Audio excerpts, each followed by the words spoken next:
नमस्कार दोस्तों, स्वागत है हमारे यूट्यूब चैनल समृद्धि में।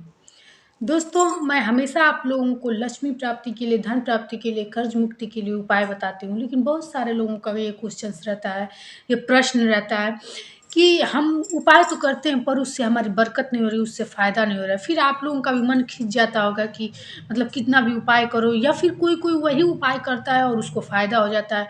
तो आप लोग का भी मन भी खिंचता होगा कि कोई उपाय से कोई फ़ायदा नहीं होता है। लेकिन एक बात स्वयं से सोचा जाता है दोस्तों, हर लोगों की तकदीर एक सी नहीं होती है, हर लोगों का ग्रहों का प्रभाव एक सा नहीं होता है। हो सकता है कि किसी व्यक्ति की जन्म कुंडली में थोड़े से दोष हों, जो उपाय करने से शीघ्र समाप्त हो गए। हो सकते हैं आपकी कुंडली में ज़्यादा दोष हो सकता है ये भी कि आप अच्छे कर्म करते हो फिर भी आपको दुष्प्रभाव भोगना पड़ता होगा। ये पिछले जन्म के कर्म रहते हैं दोस्तों। आप किसी भी चिंतन में ये तो कह नहीं सकते कि भगवान आप पे नाइंसाफ़ी कर रहे हैं। इसीलिए सर्वथा आप लोगों को श्रद्धा भगवान के प्रति तो रखनी पड़ेगी, आस्था तो रखनी पड़ेगी। आज का वीडियो बहुत ज़रूरी है दोस्तों, हर उन लोगों के लिए जो कि ये समझते हैं कि उपाय फ़ायदा नहीं करते हैं। आज का जो उपाय है वो बेहद इम्पोर्टेंट है। आप लोग को सिर्फ 16 गुरुवार करना है। उसके बाद से हमारा वीडियो यहीं पे है। आप लोग स्वयं बताइएगा कि आप लोग के साथ चमत्कार हुआ कि नहीं। क्योंकि धन संबंधी हम देखते हैं लोगों के बहुत सारे प्रश्न आते हैं कि हमने ये उपाय किया, हमें नहीं कुछ फ़ायदा हुआ। सबसे पहले तो अपने इन उपाय को करते वक़्त धैर्य और विश्वास दोनों ज़रूरी है।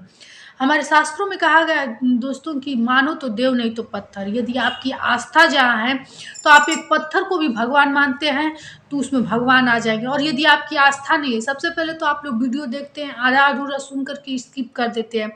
बताइए, जब तक आप हमारी बातों को समझेंगे नहीं, हम ये उपाय तो 2 मिनट बताते हैं, लेकिन आप लोग को समझाने के लिए कि किसी चीज़ को जब तक कोई समझेगा नहीं, तो उस पर जब उसका विश्वास टिकेगा नहीं, तो फिर उसको करने से फ़ायदा भी नहीं होगा दोस्तों। तो सबसे पहले कोई भी उपाय करने से पहले आप लोग पूरी बातों को सुनिए और समझिए, ताकि उसमें कुछ त्रुटि भी ना हो और आपकी आस्था, विश्वास के साथ वो चीज़ पूर्ण भी हो जाए। तो आज का वीडियो गुरुवार के बारे में है। यहाँ एक चीज़ मैं बताना चाहूँगी कि लोगों का मानना है कि लक्ष्मी प्राप्ति के लिए, लक्ष्मी पूजन के लिए तो शुक्रवार का दिन सबसे बेहद माना जाता है। फिर गुरुवार को कैसे लक्ष्मी प्राप्ति का उपाय? तो देखिए, हम हमेशा बार-बार अपनी वीडियो में कहते हैं कि नारायण यदि प्रसन्न हो गए, नारायण की कृपा आप पे बन गई, तो सदा सर्वदा के लिए लक्ष्मी की कृपा आप पे बन जाएगी। क्योंकि जहाँ नारायण रहते हैं, उनके चरणों के पास ही माँ लक्ष्मी रहती हैं। आप लोग ऐसी प्रतिमा भी देखे होंगे और ऐसी ही प्रतिमा आपको अपने घर लानी भी है, तब जा कर के जो मैं गुरुवार का आप लोग को पूजा बता रही हूँ, वो आपके घर का संपन्न होगा दोस्तों। आज का वीडियो कोई साधारण वीडियो नहीं है, आप लोग ये मत समझिएगा, इसको भी करने से आपका जो भी कार्य होगा पूर्ण नहीं होगा। एक बात मैं हमेशा बताती हूँ कि मैं आप लोग का ना जन्म कुंडली देखती हूँ कि कितना दोष है, कौन-कौन सा दोष है। देखिए, जब लक्ष्मी को सिर्फ प्रसन्न करके उनकी सेवा करके घर में लाना रहता है, तब तो शुक्रवार का दिन अति उत्तम है। लेकिन जब लक्ष्मी आपसे रुष्ट हो गई है, पितृ दोष हो गया है, घर में राहु केतु का प्रभाव है, शनि का प्रकोप है, ऐसे में जब तमाम दोष आपके घर लग चुके हैं, ताकि मेहनत करने के बाद भी धन नहीं आ रहा है, आए दिन नई परेशानी आती है, जो भी थोड़े से धन आते हैं, आने से पहले रास्ता जाने का बनाए हैं, तो ऐसे में आप लोग को गुरुवार यानी नारायण को प्रसन्न करना अत्यंत आवश्यक है। तो चलिए दोस्तों, वीडियो में तो समझाते हैं आप लोग को, लेकिन आप लोग को लगता है कि वीडियो बड़ा हो जाता है, तो हमें बार-बार कहने की ज़रूरत नहीं है। मात्र 16 गुरुवार मेरे कहने से आप लोग इंतज़ार करके ये उपाय कीजिएगा। निश्चित रूप से आपका धन आने का सारा रास्ता आप लोग को दिखने लगेगा, और आज आपका जो सिचुएशन अपनी परिस्थिति का है, उसको आप लोग याद रखिए और मात्र 16 गुरुवार में अपने स्वयं अंतर महसूस कीजिएगा, ताकि आप लोग को मेरी बातों पर विश्वास हो।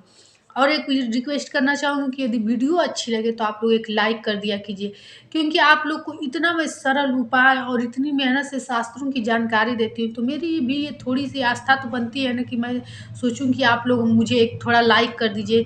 आप लोग के लाइक से आप मुझे बहुत प्रेरणा मिलती है।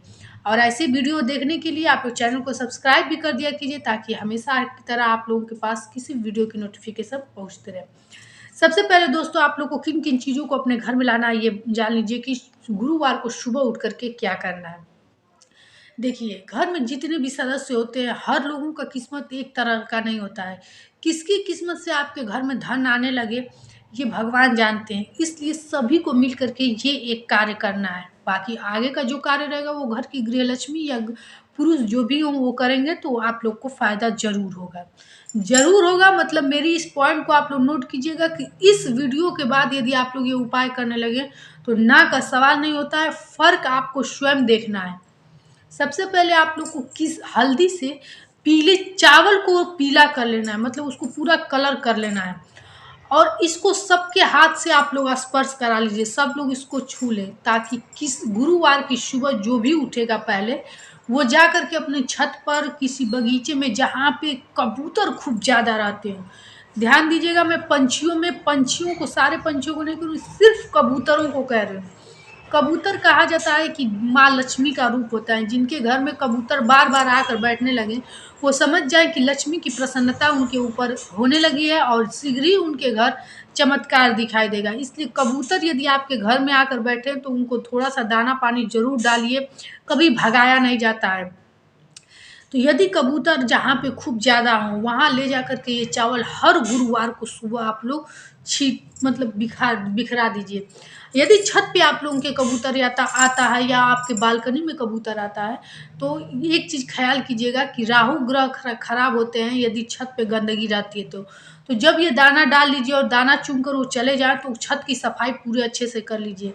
इसीलिए मैं बार बार आप लोगों को बताती हूँ कि कभी भी छत पे अपने कूड़ा कचरा, बहुत सारे लोगों को देखती हूँ कि जो भी घर का कूड़ा कचरा होता है छत पे ही या फिर बालकनी के आगे जो बारजा होता है रैक टाइप में उस पे रख देते हो, तो ये सब गलती मत कीजिए क्योंकि सबसे पहले जो आपके घर के शुरुआत में आएगा वो कूड़ा कचरा देखेगा तो इससे कहा जाता है ये वास्तु दोष भी है इस एक प्रकार का। और लक्ष्मी दर्शन आपके कूड़ा कचरा का करने नहीं आती हैं, आपके मेन चौखट से आपके घर में प्रवेश करने आती हैं। छत पे रखने से राहु केतु का दुष्प्रभाव पड़ता है, ऐसे में आप लोग छत की भी सफाई कर दिया कीजिए। इसके बाद से आप लोग नहा धो करके मैंने शुरू में ही बताया है कि आप लोग लक्ष्मी जी पैर जो दबा रही हैं शेषनाग पर विष्णु भगवान जो विराजमान है ऐसी प्रतिमा लाइए और अपने घर में रखिए। एक दक्षिणावर्ती शंख आप कहीं से भी, अब थोड़े सामान हैं तो आप लोग को इकट्ठा तो करने ही पड़ेंगे, कहीं से भी ला करके खरीद करके चेक कर लीजिएगा क्योंकि आजकल मार्केट में बहुत सारे मतलब प्लास्टिक के दूषित वगैरह मिलते हैं, तो चेक करके लाइएगा कि अच्छा ही रहे। वैसे तो सब भगवान है, कहाँ से आप लोग समुद्र में तो जाएगा नहीं कोई कि दक्षिणावर्ती शंख एकदम प्योर लाए, तो आप लोग ला करके इसे एक लाल कपड़ा का आसन दीजिएगा क्योंकि शंख को और कौड़ियों को कहा जाता है कि साक्षात माँ लक्ष्मी का रूप है। यदि आप लोग माँ लक्ष्मी की प्रतिमा की पूजा न करें और मात्र शंख की पूजा करें, दक्षिणावर्ती शंख की, जो कि विष्णु भगवान के हाथों में रहता है, साक्षात माँ लक्ष्मी का रूप कहा जाता है, तो निश्चित रूप से आपके घर में माँ लक्ष्मी का वास होगा। और आज का जो उपाय मैं आप लोग को बता रही हूँ इससे माँ लक्ष्मी का अस्थायी वास होगा। कहा जाता है कि लक्ष्मी चंचला होती है, कभी आपके घर कभी दूसरे के घर होते हैं, लेकिन अगर निरंतर आप सत्कर्म करते रहें, ऐसे कर्मों को करते रहें तो लक्ष्मी जाएंगी ही नहीं आपके घर से, क्योंकि किसी का प्रेम पाने के लिए, किसी की श्रद्धा को रखने के लिए आप लोग को वैसे कर्म करने पड़ेंगे। और जब वो ऐसा कर्म इस तरह से सोचा जाता है कि जब किसी का आपके घर कष्ट ही नहीं होगा तो वो आपका घर छोड़कर जाएगा कैसे। कष्ट जब होता है तभी एक घर से दूसरे घर माँ लक्ष्मी जाती हैं। कौन है जो एक ही जगह स्थायी वास करेगा? जिसको किसी के घर कष्ट होगा तभी उस घर को छोड़ेगा। जब उसके घर उसकी खुशहाली रहेगी, सदाचारी रहेगी, सत्कर्म रहेगा तो उसका घर क्यों भगवान छोड़ेंगे। ऐसे में आप लोग को सत्कर्म में यही करना है, लाल कपड़े का आसन दे करके, और हर रात्र में इसमें जल आप लोग को भर देना है और सुबह में इस जल को आपको अपने पूरे घर में छिड़कना है। इसकी कृपा इतनी ज़्यादा होगी कि लक्ष्मी के वास के साथ साथ आपके घर में जितने भी दुष्प्रभाव काली शक्तियों का या फिर कोई किया कराया भी है, निश्चित रूप से आपका घर का चौखट लांघने में वो मतलब कि वो कष्ट लांघ ही नहीं पाएगा आपका घर, इतनी उसको पीड़ा होगी। इसलिए ये चीज़ आप लोग जरूर कीजिएगा। इसके बाद से जब आप अपने मंदिर में गुरुवार के दिन सबसे पहले पहुँचिएगा तो दक्षिणावर्ती शंख को धुल करके पानी छिड़क कर एक बार धो लीजिएगा। उसके बाद से इस पे एक तुलसी का पत्ता चिपका दीजिएगा और उस पे रोरी लगा करके, जैसे भगवान की पूजा करते हैं आप लोग भोग वगैरह लगा करके, वैसे धूप दीप दिखा के भोग लगाइएगा। भोग लगाने के बाद आप लोग लक्ष्मी जी का जो आरती होता है वो आरती करिएगा। उससे भी पहले आप लोग विष्णु भगवान की प्रतिमा के सामने चना गुड़ डाल करके हल्दी का, पीले हल्दी या पीले चंदन का टीका लगाइएगा विष्णु भगवान को, और इन चीज़ों का भोग लगा के उसमें तुलसी पत्ता जरूर डालिएगा। उसके बाद से आप लोग विष्णु भगवान के जो भी मंत्र आप लोग जानते होंगे, वैसे तो ओम नमो भगवते वासुदेवाय मंत्र को आप लोग को तुलसी की माला पे 108 बार जाप करना चाहिए। लेकिन ऐसा अगर नहीं संभव हो, कहीं आप लोग जाने वाले हों या फिर से जॉब वाले हों, तो 21 बार निश्चित रूप से इस मंत्र का जाप कीजिए। उसके बाद से आप लोग को दोस्तों क्या करना है कि कौड़ी और गोमती चक्र आप लोग जानते होंगे, किसी भी दुकान पे आसानी से मिल जाएगा। बस एक चीज़ आप लोग को यहाँ चेक करना है कि वो चीज़ें आप लोग की प्लास्टिक की ना हो, क्योंकि बहुत सारे लोग ऐसे बना करके कॉस्मेटिक वगैरह वैसे ला करके रख देते हैं। तो आप लोग चेक करके लाइएगा कि गोमती चक्र 2 लाइएगा और 2 कौड़ियों को, और उनको लाल कपड़े पर रख के जब पहले गुरुवार से शुरू कीजिएगा तो गंगा जल से उसको धुल करके रखिएगा, और धूप दीप दिखा करके लाल रोरी लगा करके और इसको आप लोग बांध दीजिएगा लाल कपड़े को। उसके बाद से विष्णु भगवान की मंत्रों का जाप करके इसको चाहें तो आप अपने तिजोरी में, कार्यस्थल पे, जहाँ भी आप लोग को लगे कि यहाँ से धन हमारा आने वाला है, उस जगह पे रख दीजिए। उसके बाद से हर गुरुवार को निकाल करके और विष्णु भगवान के श्री चरणों में इसे रख करके पूजा करके फिर उस स्थान पे आप लोग रख दीजिए। 16 गुरुवार ऐसा कीजिए। यदि आप लोग के जीवन पे फर्क न पड़ने लगा, आपका जीवन जिस पे चल रहा है उस पटरी से दूसरे पटरी पे आ नहीं गया, तो समृद्धि की वीडियो यहीं पे है, फिर आप लोग हमें बताइएगा। क्योंकि समृद्धि आप लोग को जो बात बताती है वो पूरे पुष्टि के साथ बताती है। कई लोग हमारे यहाँ आए थे, कहते हैं कि कुछ लोग उसी उपाय से कहते हैं कि हमें फ़ायदा हुआ, लेकिन कुछ लोग बहुत दुखी होते हैं, कहते हैं हमने आपका ये उपाय किया, हमें फ़ायदा नहीं हुआ। तो हमें भी कष्ट होता है, लेकिन आप लोग ज़रा सोचिए कि आप लोगों की कुंडली हो और दूसरे लोगों की कुंडली हो, दोनों लोगों में दोष एक सा नहीं रहेगा। दोनों लोगों का जो कर्म है एक सा नहीं रहेगा। दोनों लोगों के जो पूर्व जन्म का कर्म है एक सा नहीं रहेगा। तो ऐसे में प्रभाव भी एक सा नहीं रहेगा। लेकिन आज का जो मैं आप लोग को बताई हूँ, आप लोग लक्ष्मी की कृपा पाने के लिए नारायण को प्रसन्न कीजिए। क्योंकि मैं हमेशा कई ऐसी वीडियो दी हूँ जिसको आप लोग चेकआउट कर सकते हैं। मात्र यदि गुरु की कृपा आपके जीवन पे हो गई, मात्र यदि गुरु की कृपा आपके जीवन पे हो गई, तो दुनिया का कोई ग्रह आपके प्रतिकूल हो कुछ नहीं बिगाड़ पाएगा। हर धन वैभव सुख समृद्धि आपके कदम चूमेगी। इसलिए गुरु की प्रसन्नता आपको अपने जीवन में लाना बहुत जरूरी है। और गुरु की एक बार कृपा आपके जीवन पे हो गई तो सोचिए कि समाज में आपका नाम वैभव तो होगा ही, लक्ष्मी की कभी कमी नहीं होगी आपको।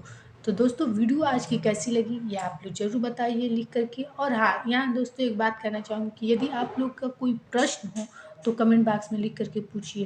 क्योंकि बहुत सारे ऐसे लोग होते होंगे जो हमारे पास नहीं आ पाते हैं प्रश्न पूछने के लिए, या फिर हमसे मिल नहीं पाते हैं तो परेशान रहते हैं। तो आप लोग ऐसे में कमेंट बॉक्स में लिख करके पूछिए। जैसे ही टाइम मिलेगा हम आपकी समस्या का समाधान लिख करके भेजेंगे। फिर मिलेंगे एक ऐसी नई वीडियो के साथ। जय श्री राम।